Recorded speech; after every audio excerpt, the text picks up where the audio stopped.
आई think आपने कुछ pictures भी शेयर किए थे इनिशियली, जब आप एक्टिव नहीं थे, उतना मूवमेंट पैटर्न नहीं था, तो आप कुछ स्टेप्स ही चल पाते थे दिन में। पहले तो चलती ही नहीं थी, फिर हेल्प लेके चलना शुरू किया कि भाई अब तो चलना है, थ्राइव वेलनेस ने बोला है कि चलना है तो मतलब चलना है। रागनी जी, क्या कभी आपको ऐसा लगा था ये हेल्थ जर्नी शुरू करने से पहले किसी भी मोमेंट में कि यार अब हेल्थ हाथ से निकल रही है? मैं वो पल याद भी नहीं करना चाहती हूँ।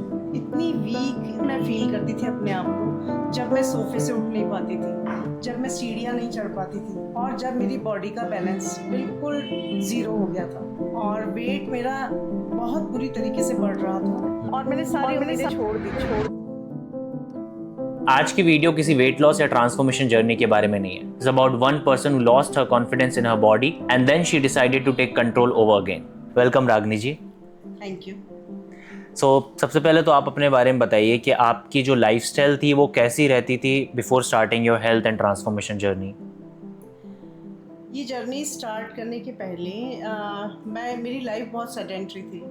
मैं बस घर में ही रहती थी और मुझे मेडिटेशन का शौक़ है और मैं मेडिटेशन ट्रेनर भी हूँ। तो मैं लोगों को सिटिंग देती रहती थी और एक जगह बैठी रहती थी और मेरा कोई ऐसा रूटीन नहीं था फिक्स वाला कि मैं जाके वॉक कर रहा हूँ या वर्कआउट करूँ। बस ऐसे ही सेडेंटरी लाइफस्टाइल होते होते मुझे नहीं पता चला कि मेरा कब थायराइड बिगड़ गया और मेरा वेट तेज़ी से बढ़ने लगा। और ये सारे हेल्थ इश्यूज़ ने मुझे इस तरीके से जकड़ लिया था कि मैं बहुत ज़्यादा परेशान फील करती थी। मेंटली भी मैं हैरेस्ड फील करती थी कि ये मुझे क्या होता जा रहा है। रिकॉग्नाइज़ नहीं कर पा रही थी कि किस तरीके से मेरी चीज़ें ख़राब होती जा रही थी दिन ब दिन। तो फिर आपने कब फील करा है कि यार अब इनफ इज़ इनफ, अब मुझे अपनी हेल्थ के ऊपर कंट्रोल लेना पड़ेगा?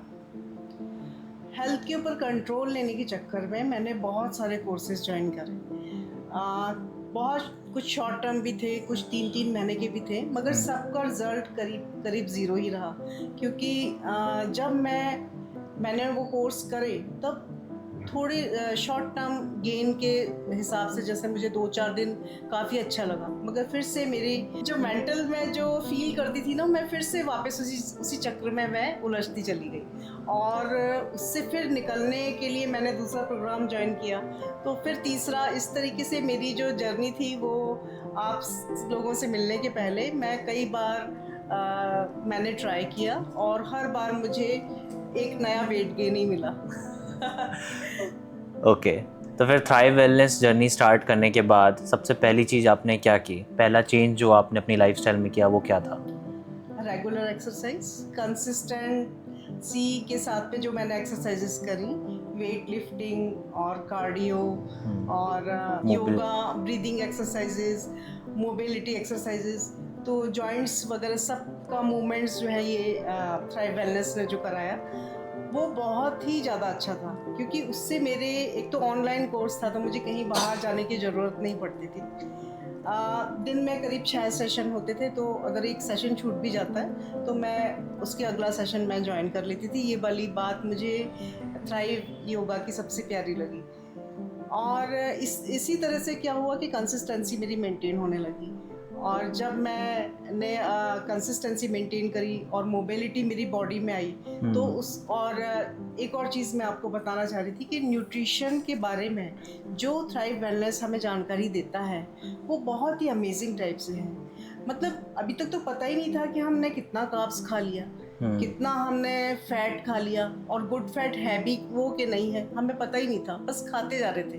दाल चावल रोटी सब्जी, बस ऐसे ही कॉम्बिनेशन जो सबके घरों में आम चलता है वही सब चल रहा था। तो थ्राइव वेलनेस ने हमें एक नई रोशनी दी कि भाई ये विटामिन्स है, ये मिनरल्स हैं, ये फैट है, ये प्रोटीन है और ये कार्बोहाइड्रेट्स हैं और आपको जो डे की जो स्टार्ट करना है वो प्रोटीन रिच ब्रेकफास्ट से करना है। मगर हमने अभी तक क्या करा, पोहा, उपमा और साथ में जलेबी और खा लेते थे। तो बिल्कुल ही पूरा full of carbohydrates and sugar रहता है हमारा नाश्ता। अब Correct. जो मेरा नाश्ता है वो एकदम चेंज है। अब मैं जो है अपने प्रोटीन शेक, जो प्लांट प्रोटीन रहता है उसका एक शेक, एक स्मूदी बनाती हूँ बहुत टेस्टी वाली। उससे मैं अपना जो है डे स्टार्ट करती हूँ और पूरे दिन एनर्जेटिक मैं फील करती हूँ। एक चीज़ मुझे अभी भी याद है कि जब एक सबसे बड़ी प्रॉब्लम जो आपके साथ रहती थी वो थी कि जब आप सीढ़ियाँ चढ़ते उतरते थे तो आपको नी पेन बना रहता था। इनफैक्ट जब मैं आपको पहली बार मिला था तब भी आपने आई थिंक मूवमेंट से रिलेटेड ज़्यादा कंप्लेन किए हुए थे। तो जब आपने थ्राइव योगा अटेंड करना स्टार्ट किया, जब आपने डिफरेंट मूवमेंट पैटर्न्स को ट्राई किया, तो उसके बाद आपने अपनी जो डेली लाइफस्टाइल में एक्टिविटीज़ हैं, चाहे वो सीढ़ियाँ चढ़ना उतरना हो या फिर कहीं पर जाना हो, लंबी वॉक्स करना हो, उसमें क्या चेंज देखा? जो एक्सरसाइजेस मैंने कंसिस्टेंटली की और जो अपने न्यूट्रिशन पे मैंने ध्यान दिया, तो उससे क्या हुआ कि मेरे अंदर एक एनर्जी का फ्लो स्टार्ट हुआ, मेरी मसल स्ट्रांग हुई, मेरे अंदर से स्ट्रेंथ आई, मैं अच्छे से बिना किसी हेल्प के वॉक करने लगी। और फिर मेरी जो है, मैंने शुरू में कम वॉक करी, फिर और एक्सपेरिमेंट करके देखा कि भाई इससे ज़्यादा करेंगे तो क्या होगा, क्या फिर भी मेरे नी पेन्स होंगे। मगर क्या हुआ कि न्यूट्रिशन पूरा बॉडी को मिलने लगा, इस कारण से जो है मेरी वॉक भी अच्छी हो गई और मैं अपने आप को इतना थका देती थी कि मैं रात की जो मेरी स्लीप थी वो भी बहुत अच्छे से मेरी कंप्लीट होने लगी। तो जब हमारी रात अच्छे से हुई और स्लीप मॉर्निंग अच्छे से हुई, तो बीच की जो लेंथ थी, जो हमारे दिन डेट की जो लेंथ थी, वो भी पूरे अच्छे से एनर्जेटिक रूप से मेरी जाने लगी। कुछ ब्लॉकेजेस होते होंगे, आई डोंट नो कि विटामिन डी की कमी से थे वो या किस चीज़ की कमी से थे। वो गाइडेंस भी मुझे थ्राइव वेलनेस से मिली कि भाई आपका विटामिन डी, जैसे मेरा काफ़ी लो था, तो मैंने उस पर उनकी सलाह मान के और जो मैंने विटामिन डी की जो टैबलेट्स ली, उससे भी मेरे अंदर बहुत एनर्जी आ गई। Very happy to know this.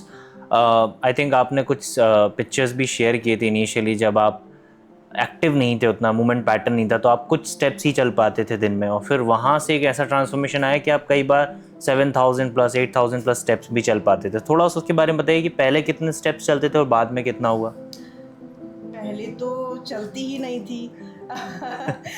फिर हेल्प लेके चलना शुरू किया कि भाई अब तो चलना है, थ्राइव वेलनेस ने बोला है कि चलना है तो मतलब चलना है।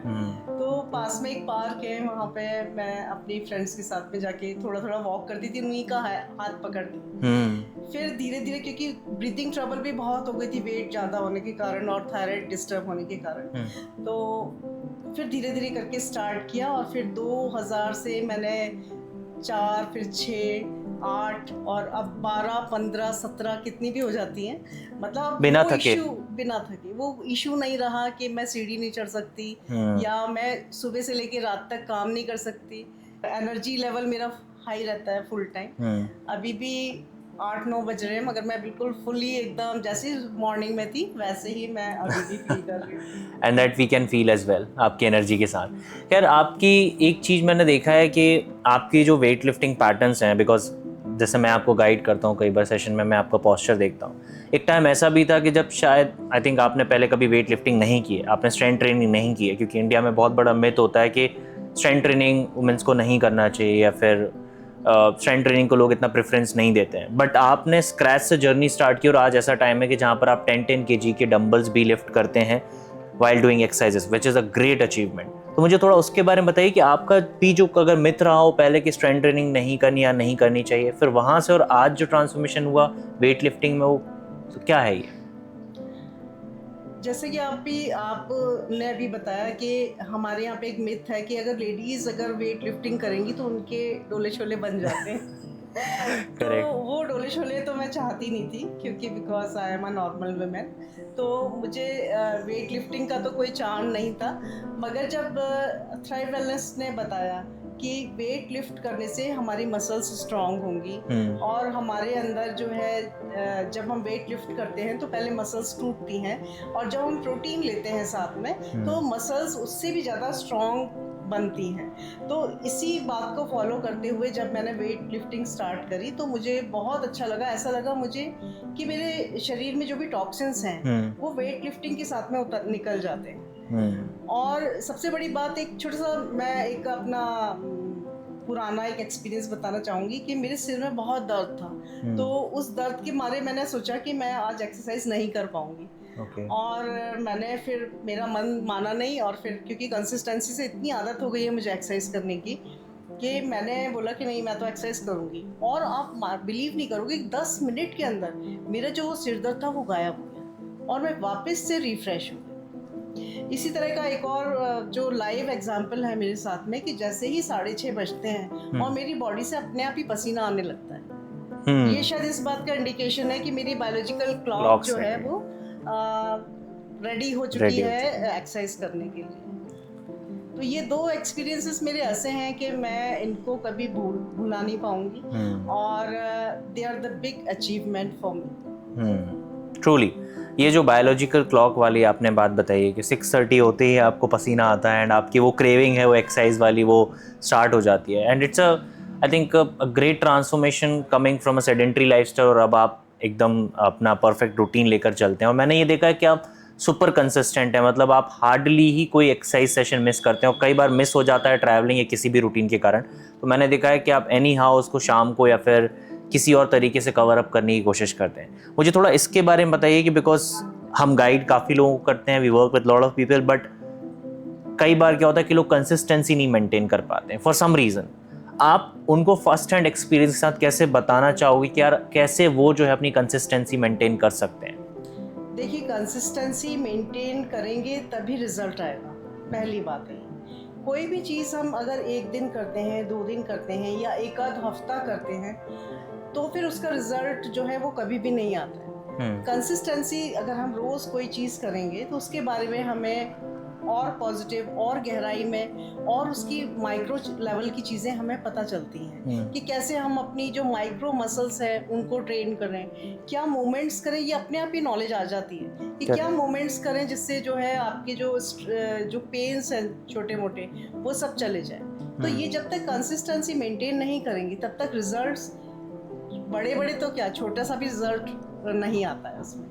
कंसिस्टेंसी तो मेन है कि कंसिस्टेंसी के बिना तो आप सोचिए कि मैं अगर गाड़ी चला रही हूँ और मुझे उसमें सिर्फ मैंने 2 दिन चला के छोड़ दी तो तीसरे दिन क्या मैं चला पाऊंगी गाड़ी? उसके लिए भी मुझे कंटिन्यूशन में सीखना पड़ेगा, लर्न करना पड़ेगा और फिर आपकी बॉडी इन ट्यून हो जाती है। जैसे कि मेरी बॉडी इन ट्यून हो गई है अब एक्सरसाइज को लेकर के, तो अब मैं आराम से एक्सरसाइजेस वगैरह सब कर लेती हूँ और मुझे बहुत अच्छा लगता है और मैं बहुत ज़्यादा फ्रेश फील करती हूँ।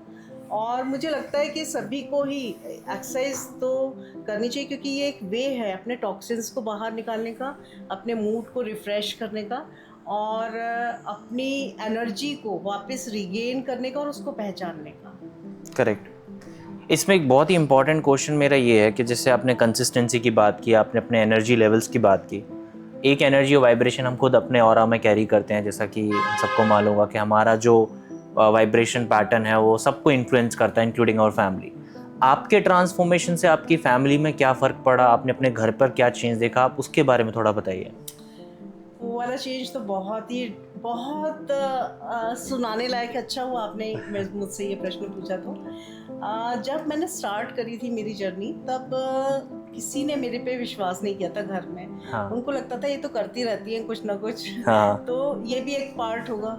मगर जब 7-8 महीने बाद में जब मेरा एकदम से 9.5 किलो वज़न कम हुआ और जब मेरे अंदर एक एनर्जी का लेवल जो बहुत बढ़ा हुआ था वो उन्होंने देखा और उसके बाद में उन्होंने मेरा फूड पैटर्न देखा कि फूड पैटर्न भी मम्मा का चेंज हो गया है।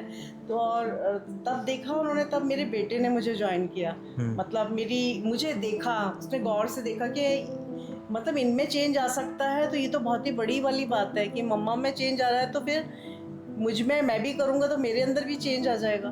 तो फिर उन्होंने भी जर्नी स्टार्ट करी और आज हमारा पूरा घर प्रोटीन रिच नाश्ता करता है सुबह। और जो भी खाने की जो भी चीज़ें हैं, एक बैलेंस जो प्लेट जो मेंशन करी है उसी के अनुसार हम लोग खाना खाते हैं। और बाहर भी खाते हैं, कभी कभी चीट डे भी मनाते हैं, पर वो चीट डे भी एक तरीके से हेल्दी वाला चीट डे ही होता है। Very nice, that's a very important thing. और बहुत खुशी हुई है जान के कि सिर्फ आपका ही ट्रांसफॉर्मेशन नहीं हुआ और आप के अलावा पूरी फैमिली में एक चेंज आया।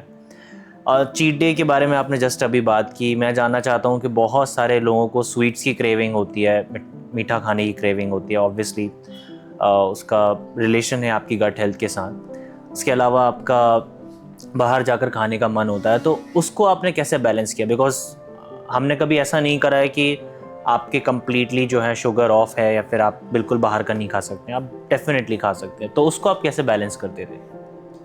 जैसे एक तो हमें पोर्शन साइज पता होना चाहिए कि हम कितना खा रहे हैं, क्या खा रहे हैं। अगर जैसे स्वीट है, आपको क्रेविंग हो रही है अंदर, तो स्वीट आप लोगों ने मना नहीं करी, तो हम थोड़ा छोटा पोर्शन भी हम उसको खा सकते हैं। प्लस मैंने ये अपने आप ही डिस्कवर किया है कि मैं अगर स्वीट को अगर लंच में खाती हूँ तो वो पूरे दिन में मेरे अंदर से एब्जॉर्ब हो जाती है, मतलब उससे मेरे वेट में कोई फ़र्क नहीं पड़ता। तो ज़्यादातर स्वीट जो है वो मैं दिन के टाइम में लेती थी। और जैसे आप बर्गर भी देखते हैं, बर्गर को अनहेल्दी कहा गया है, मगर हम बर्गर में इतनी सारी वेजिटेबल्स यूज़ करते हैं, उसके साथ में सैलेड इतना सारा यूज़ करते हैं कि वो एक तरीके से उसमें थोड़ा सा ही कार्ब्स रहता है, और फिर पूरा का पूरा उसमें फुल ऑफ पनीर बहुत सारा यूज़ कर लेते हैं उसमें, तो full of protein and vegetables रहता है। ग्रीन बर्गर हो जाता है वो। Green burger. मेरा लास्ट क्वेश्चन आपसे ये है कि आपकी ही एज ग्रुप के जितने भी सिस्टर्स हैं, कनेक्टेड हैं, और वो सेम हेल्थ इश्यूज़ के थ्रू जा रहे हैं, तो आपका उनको क्या रिकमेंडेशन होगा कि अभी वो क्या करें जिससे कि वो अपनी हेल्थ को वापस से गेन कर पाएँ और अपनी लाइफ में आगे अच्छे से प्रोग्रेस कर पाएँ? जो मेरी एज की जो भी विमेंस हैं, मैं उनको एक ही बात कहना चाहूँगी कि अपने आप से बहुत प्यार करो, अपने आप को बहुत खुश और हेल्दी रखो। और वो कैसे होगा? जब तक आप अपने ऊपर ध्यान नहीं देंगी तब तक ये हो नहीं पाएगा। तो रोज़ जो है हमारे जो 6 पिलर्स जो हमने बनाए हुए हैं, जैसे कि एक्सरसाइज, अपनी गट का खूब ध्यान रखना, हेल्दी, और ऐसे बोलते हैं कलरफुल रेनबो प्लेट जो रहती है, तो जितना आप रेनबो प्लेट खाओगे उतना आपको ज़्यादा फायदा होगा। तो रेनबो प्लेट हमको खानी चाहिए, और खूब सारा पानी पीना चाहिए। खूब सारा मतलब कम से कम 2.5 से 3 लीटर पानी तो बिल्कुल मैंडेटरी है, आप ये सोच लीजिए हमारे लिए। और स्लीप जो हमारे हार्मोन्स रिलीज करती है, तो स्लीप हमारे लिए बहुत मस्ट है। कम से कम 7 से 8 घंटे की नींद तो हमें लेनी ही चाहिए।